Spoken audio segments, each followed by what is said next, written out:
आगे जो हिंदू है उसका नाम है कृष्णा मेनन। चारों दोस्त खाने की टेबल पर बैठे हुए और खाना खा रहे हैं, अचानक जिक्र छिड़ गया। एक मुसलमान सवाल कर रहा है, ये मेरा ईसाई दोस्त है, इससे पूछो कि तुम किस नबी को मानते हो। ये कहेगा जीसस, ईसा अलैहिस्सलाम को। ये हमारा यहूदी दोस्त है, इससे पूछो कि तुम किसको मानते हो। वो कहेगा मोसेस, मूसा अलैहिस्सलाम को। मैं मुसलमान हूं, अगर मुझसे कोई पूछे तुम किस नबी को मानते हो तो मैं कहूंगा मुहम्मदुर रसूलुल्लाह सल्लल्लाहु अलैहि वसल्लम को। ईमान तो मेरा सब नबियों पर है, लेकिन पैरवी किसकी करते हैं, इताअत किसकी? मुहम्मदुर रसूलुल्लाह सल्लल्लाहु अलैहि वसल्लम की। इनको अपने नबी का नाम मालूम है, इनको अपने नबी का नाम मालूम है, मुझे अपने नबी का नाम मालूम है। आए कृष्णा, तुम भी हमारे दोस्त हो, इंडिया से बिलोंग करते हो, जरा ये बताओ कि तुम किस नबी को मानते हो, तुम्हारा नबी कौन है? कृष्णा मेनन खामोश। उस मुसलमान ने सवाल किया, हमारे नबी मोहम्मद रसूलुल्लाह पर कुरान उतरा, इनके नबी मूसा पर तौरात उतरी, इनके नबी ईसा पर इंजील उतरी। आए मेरे दोस्त कृष्णा, तुम्हारे नबी पर कौन सी किताब उतरी? उसने झट से कह दिया चारों वेद।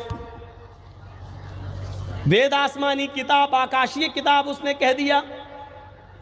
अब देखिए उस मुसलमान ने फिर सवाल घुमा कर दिया, आए कृष्णा, वेद आसमानी किताब मानते हो तुम, तो हमें मालूम है मेरी आसमानी किताब कुरान है, उसको लाने वाले मोहम्मदुर रसूलुल्लाह हैं। ये ईसाई है, ये जानता है कि इंजील आसमानी किताब और इस किताब को लाने वाला नबी ईसा है। और ये यहूदी है, ये भी मानता है कि हमारी आसमानी किताब तौरात है और इस किताब को लाने वाले नबी मूसा हैं। आए कृष्णा मेनन, तुम्हारी आसमानी किताब जो है वेद है, उस आसमानी किताब का लाने वाला नबी, अवतार, ऋषि, मुनि, पैगंबर, मैसेंजर, प्रॉफिट कौन है? कृष्णा मेनन फिर खामोश। कहने लगा किताब तो आसमानी है, आकाशीय है, लेकिन इस किताब का लाने वाला कौन है हमें नहीं मालूम। आज भी हिंदू कौम एक ऐसी कौम है जिसको वेद आसमानी किताब तो मानती है, लेकिन इस किताब का लाने वाला नबी कौन है वो कहती है हमें नहीं मालूम। और क़यामत के दिन नूह अलैहिस्सलातु वस्सलाम की कौम ये कहेगी कि अल्लाह मेरे पास आसमानी किताब तो आई थी, डराने वाला तो आया था, लेकिन कौन था ये हमें नहीं मालूम। बुखारी की इस हदीस से किसी हद तक क्लियर हो रहा है कि हो सकता है हिंदू धर्म का ताल्लुक हज़रत नूह अलैहिस्सलातु वस्सलाम से गहरा हो।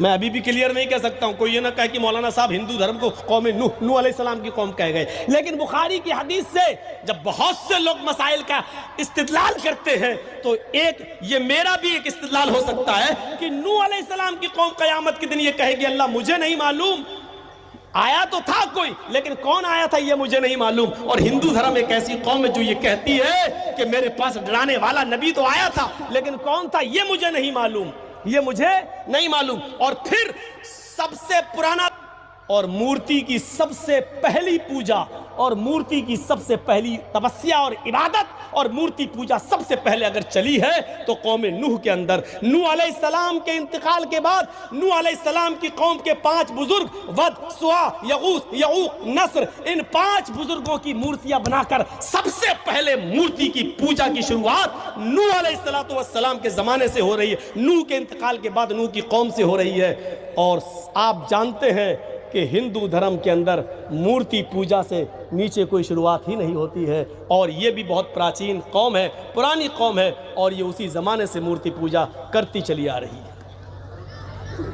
बताइए, उसलूब बदल दो, ये कहने की ज़रूरत नहीं कि ये मोहम्मद सल्लल्लाहु अलैहि वसल्लम का दीन है, ये कह दो कि ये मोहम्मद सल्लल्लाहु अलैहि वसल्लम थे, हमारे नबी हैं, लेकिन ये वो नबी है, इन्होंने कोई नया दीन नहीं दिया, ये वही दीन है जो मनु लेकर आए, जो कृष्ण जी लेकर आए, जो रामचंद्र जी लेकर आए। रामचंद्र जी का क्या धर्म था आप तो जानते हैं, मेरी किसी तकरीर में देख लीजिए, वाल्मीकि रामायण, ये वाली नहीं, ये जो अभी चली है, ये तो अभी लिखी गई है कुछ दिन पहले।